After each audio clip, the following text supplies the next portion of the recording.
I hope we're not on. Okay, yes. Hi, welcome to Jay Moore's Weekend Agenda on Facebook Live. Tell us about your weekend plans in the comments field below.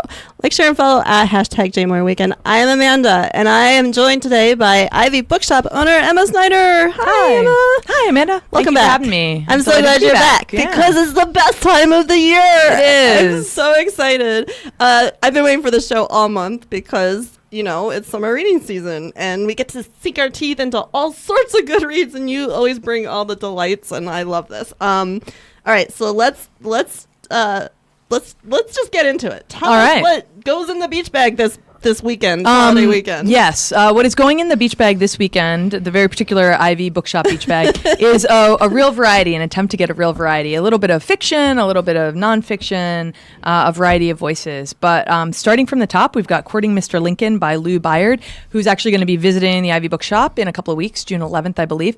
Lou is an absolutely wonderful writer of historical fiction primarily, although you may also know him from having done the Downton Abbey essay series on the New York Times that was completely hilarious. He's really funny.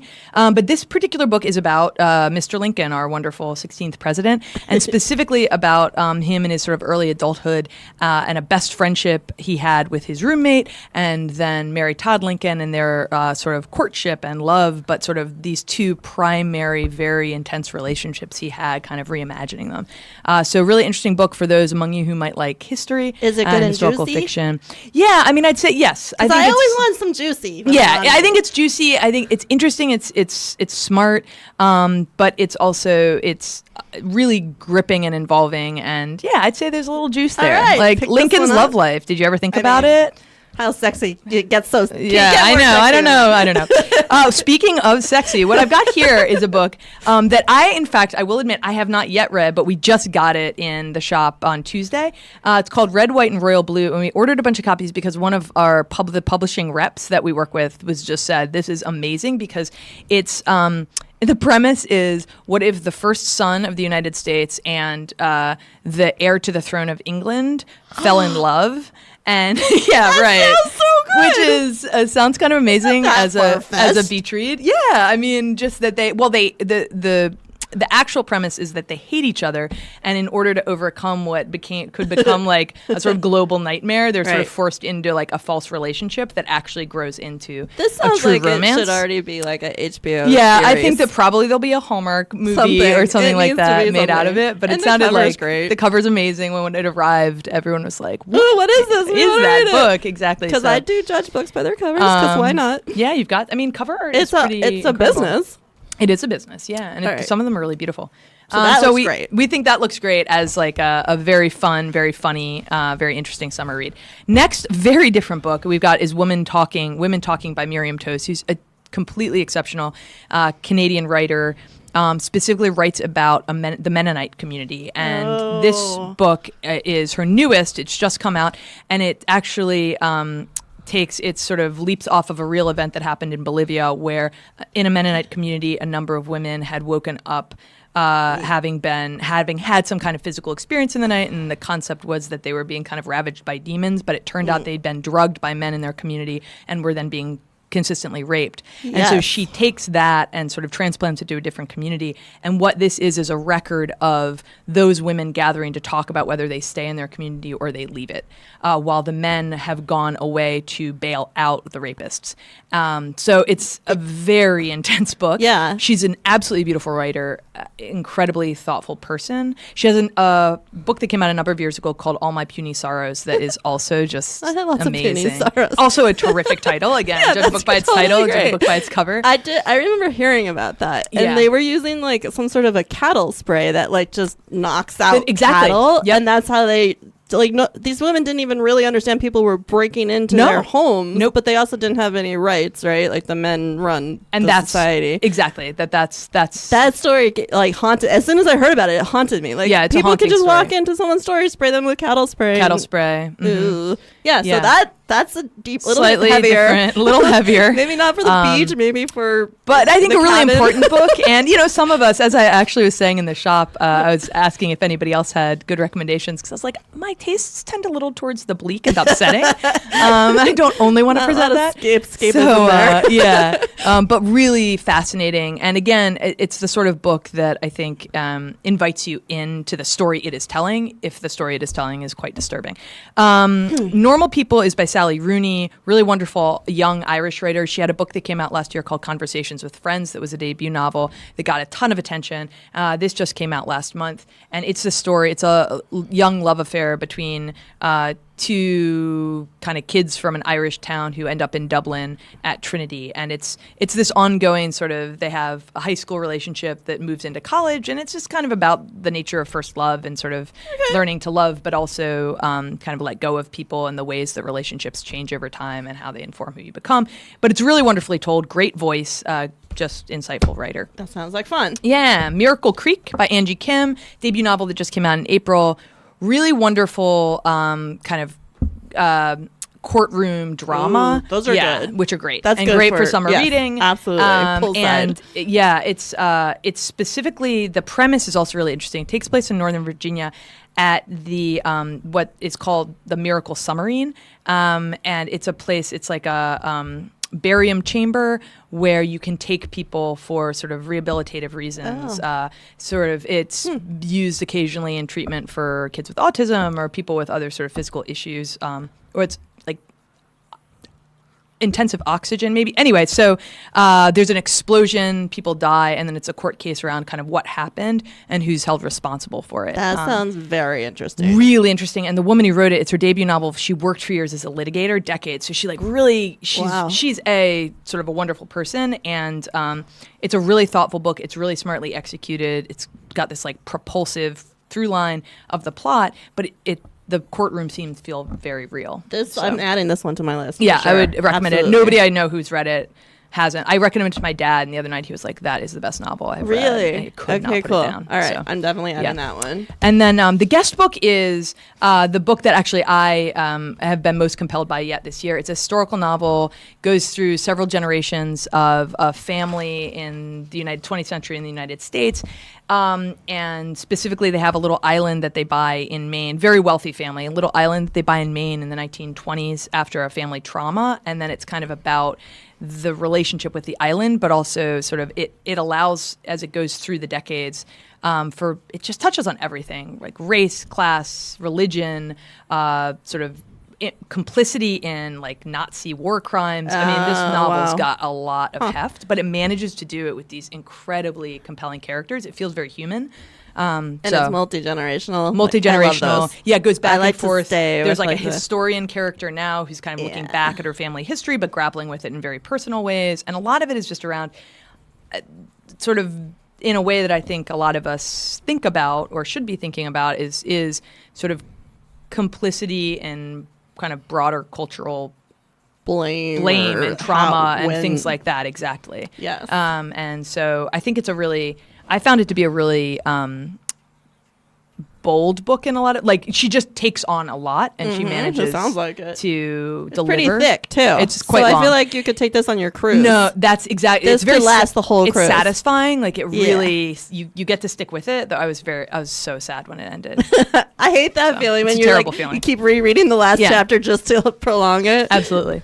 And then of course I wanted to bring some really excellent nonfiction that's also, I think, good summer reading for various for various people, for various functions, for various moments. This book, Furious Hours, you're all going to want to read. It is Murder, Fraud, and the Last Trial of Harper Lee. And the concept here is that there was this murder trial in Alabama in the 1970s that Harper Lee, after helping Truman Capote write In Cold Blood, thought, maybe I should write my own true crime book. And so she was there for the court case. She did incredible layers of research, but she never wrote the book. And so Casey Sepp has gone back and looked at like Harper Lee's relationship with the story, but the story itself and the murder trial. And it's got this really interesting true crime story from the Deep South in the 70s, but then it's also got this overlay of Harper Lee's kind of working through that and her research and why she didn't write the book, et cetera, et cetera. So then Harper Lee's notes and research was available? Yeah, I think that somebody got their hands on it? Yeah, so. Okay, that's definitely interesting. I think it's a pretty interesting since book. We're all mad at Alabama these days anyway. Also true, exactly. Okay. What else you got over there? Then I've got An American Summer by Alex Kotlowitz, who probably a lot of people know from having written There Are No Children Here, which was a really wonderful book of sort of very human stories set in Chicago, kids in, I think maybe Cabrini Green. And that came out a couple of decades ago. And so this is a book that, uses just sort of human portraits of people who are caught up in or adjacent to gun violence, and just that sense of what is a summer in Chicago, which has such extraordinary rates of gun violence. And so you get a lot of these kind of incredibly troubling, but I think informative looks into life in contemporary urban America. And sort of, he's a wonderful writer, really humane, just tells a good story. Okay. We've then got The World Ending Fire, The Essential Wendell Berry. I'm a huge Wendell Berry fan. He is many things. He's a philosopher. He's a farmer. He's an essayist. He's a poet. He's a fiction writer. He's an all-around extraordinary human being.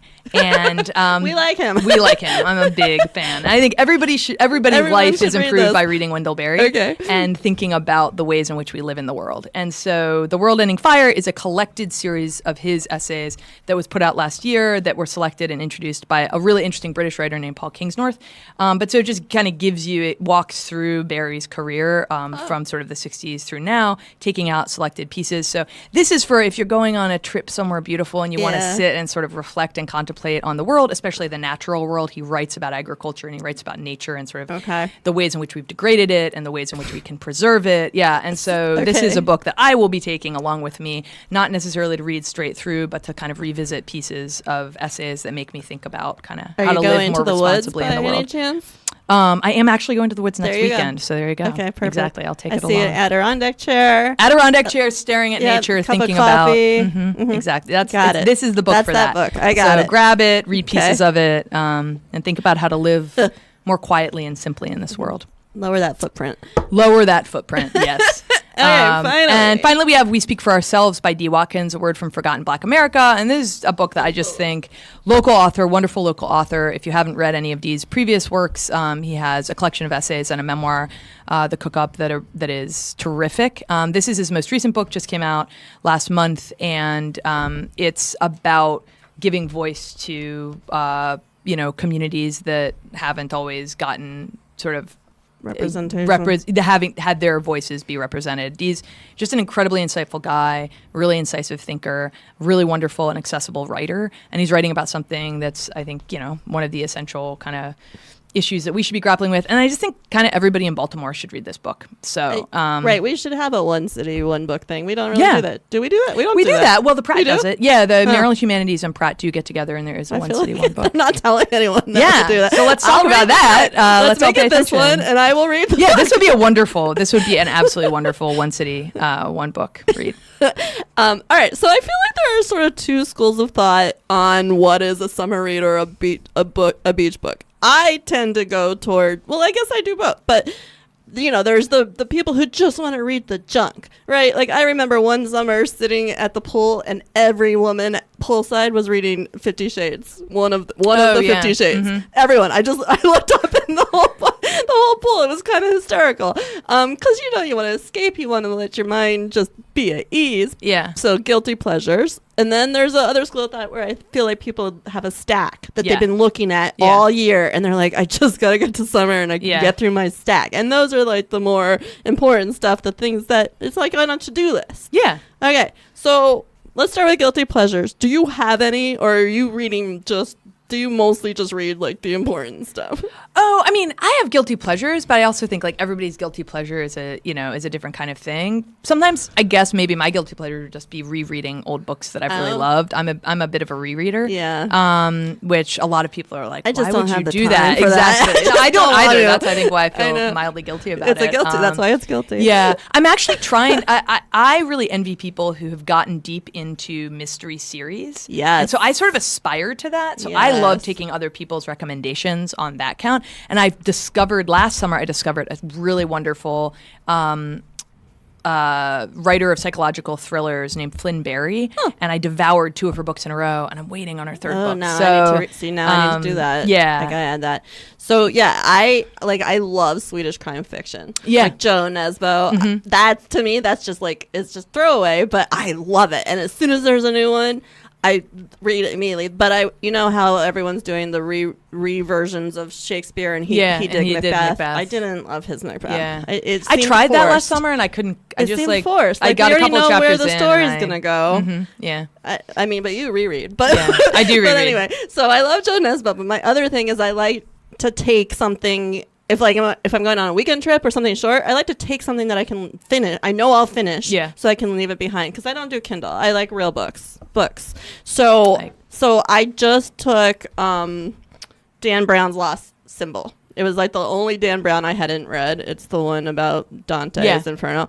So I took that with me. I went to Portland Maine for a long weekend. So I took it with me, finished it over 4 days, and just left it there for the next person to discover it. Oh, that's great. And I learned some stuff. I mean, again, Dan Brown tends to be like a very Hollywood kind of read. Yeah. But I learned some stuff. I thought it was really interesting. There's a lot in there about zero population growth. But also I think like you don't need like the sheer pleasure principle of reading is like such an essential thing. So that's where it's like I think every book, I don't know, no one should ever feel guilty for reading anything.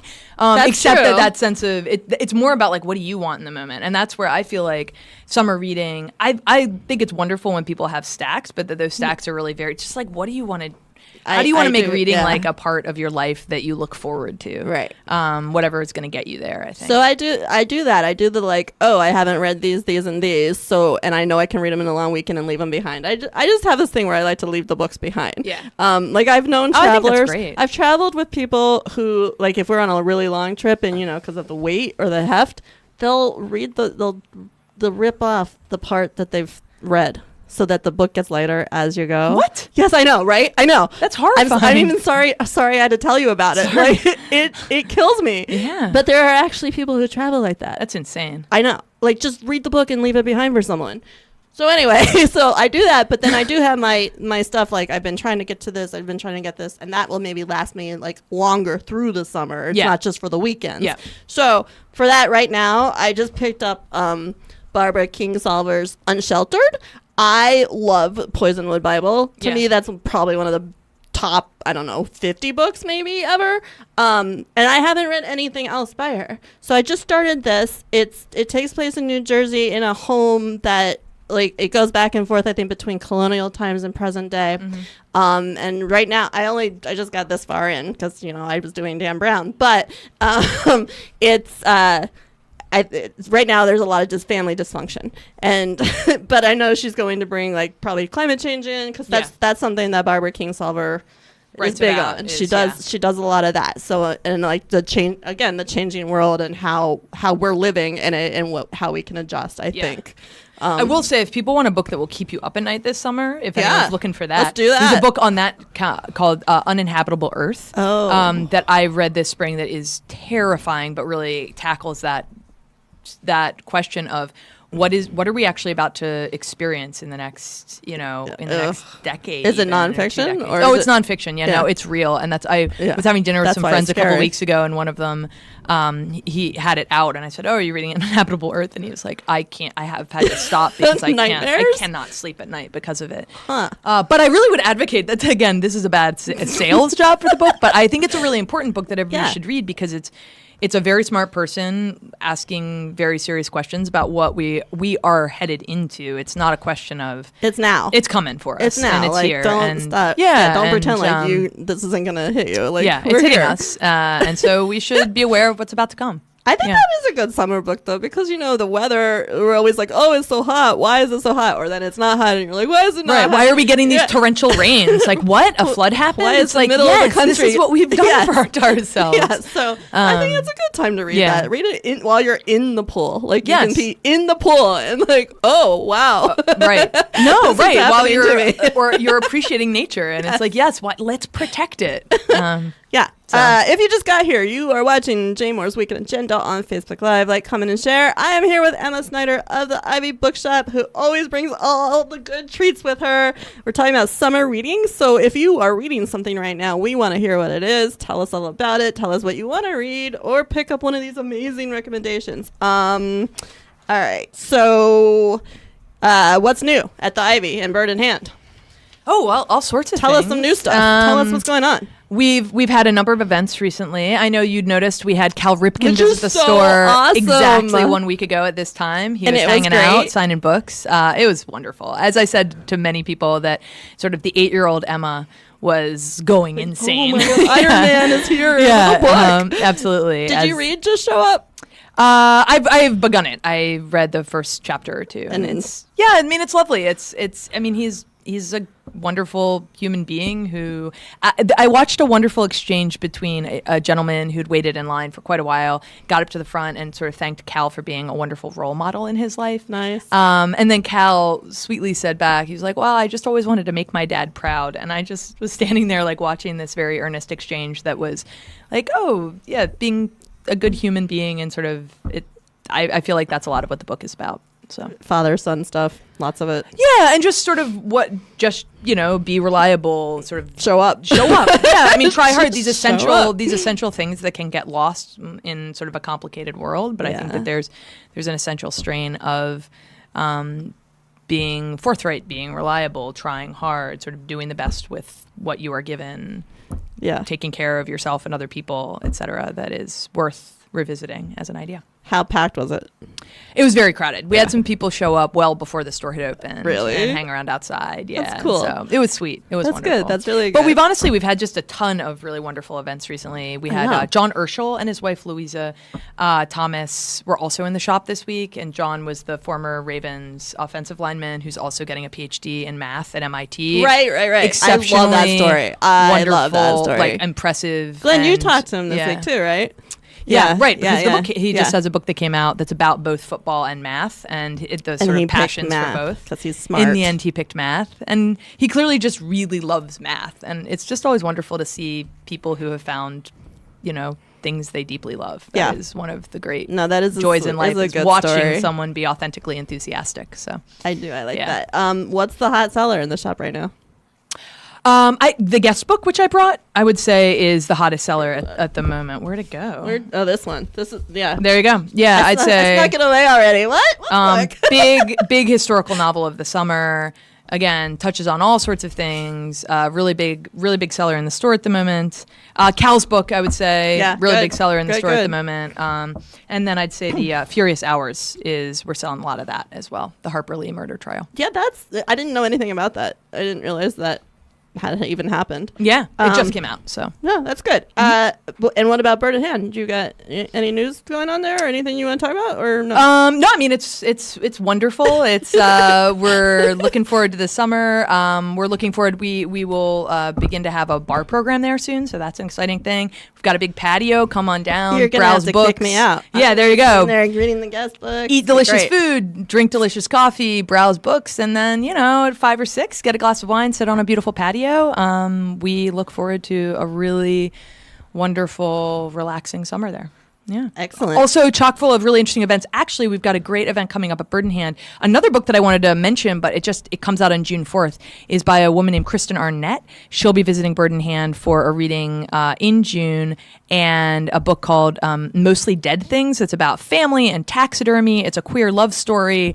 It's darkly comic. As someone in the store said, it's not your mom's beach read, but it's someone's beach read. Yeah, exactly. It's David Sedaris' beach read. Right. Very funny, edgy, really smart, wonderful book. So we're incredibly excited to have Kristen join us. Cool. In June. Alex is here and says, "Oh hell yeah!" But I'm not quite sure to which book. Alex was saying, oh, hell yeah. But hi, Alex. We see you. And then remind people how to find you. How to find theivybookshop.com has info about all of our events, info about all of the books available for you. You can always, of course, call the store as well. And friendly booksellers are delighted to chat. But mostly come find us at 6080 Falls Road or at Bird in Hand at 11 East 33rd Street. Come, drop in and visit. I think the wonderful thing, I am thoroughly biased in this, but the wonderful thing about independent bookstores is, of course, the serendipity that happens there. Yeah. So these are all books that I would recommend you get. We've all got stacks of books that we know we want to read through, but the really wonderful thing is walking into a store, browsing, chatting with people, and walking out with a book you never knew existed, about a topic maybe you never knew you were curious about. And those are the books that, in my experience, have changed my life. I agree with that. Yeah. Yeah, so and actually, when I was just in Portland, there were like 4 independent bookstores, which I was like so happy to see, and they were really good. And that's pretty much the place where I bought souvenirs. Like that's where I found stuff that I wanted to buy. I mean, they had some good bookshops there. So it's not. I love that, we've got you guys, and we got to keep supporting everywhere we go. I basically, when I travel, I try to find the independent bookshop. Me too. Yeah. It's I feel comfy and at home there. It's welcoming. And I think it does represent the place where it is. Like, you can get an idea of the community from there. Yeah, I think that's a wonderful observation. I think it's true. You get a sense there's an earnestness about bookshops, you know, and but a sense also of like they're responsive to and reflective of their place. Yes. And it's also just really easy to strike up conversations with people in bookstores. Oh, they always want to talk. Right. Everyone wants to talk. Everyone, and you got like, what is this? And then they're like, oh my God, you have to read that book. It's the books are like the ultimate third thing, right? They're this thing that brings together conversation, and you just have like an infinite array of possible topics surrounding you in a bookstore. So when when I'm traveling places, it's like, you go to a bookstore and then you meet some interesting people, and then they tell you interesting things you can do in the local place you're in. And so I certainly think that's true. And I mean, independent bookstores, there is a minor resurgence that's beginning and that we think is taking shape and steam, and I think it represents a cultural value that is reflective of wanting like third spaces where you can come and it feels reflective of a community, and it feels like a place where you can make connections with other human beings who just care about things. I love that. So, yeah. I love that. It feels very hopeful. I love books. Everybody go read some summer books and tell us what you're reading, and go into the shop. And if you ask Emma like which books she mentioned on the show, she'll remember and she'll tell you. And yes. So if you liked the way any of these sounded, just go into the shop. Just come on in. She'll be like, yeah, you mean the guest book? I was totally talking about that. Yeah. All right. So thank you again for joining us. Thank you for having me. Have a happy summer. You've been watching Jane Moore's Weekend Agenda. Find more events at janemooreliving.com/events. Join me on Thursday, May 30th on This Week in Baltimore Eating. My guest will be Lane Levine of A Friendly Bread. He's super awesome, so tune into that. And then on Friday, May 31, my guest is Jeff Elkin of Advanced Business Systems. We live and breathe this stuff. I wonder if I have to pay to say that. He'll stop by for a special JBiz Entrepreneur Show. Also, be sure to join us at JBiz Entrepreneur at the Maryland Historical Society on June 4th. We have food, drinks, honorees, guest speakers, professional networking, and so much more. For tickets to that, go to janemooreliving.com/JBizTix. Thank you, Emma Snyder of the Ivy Bookshop, for joining us today. I've got to go because I've got some books to read. Support indie bookstores. Go read a book. Thank you so much, Amanda. It's been fun.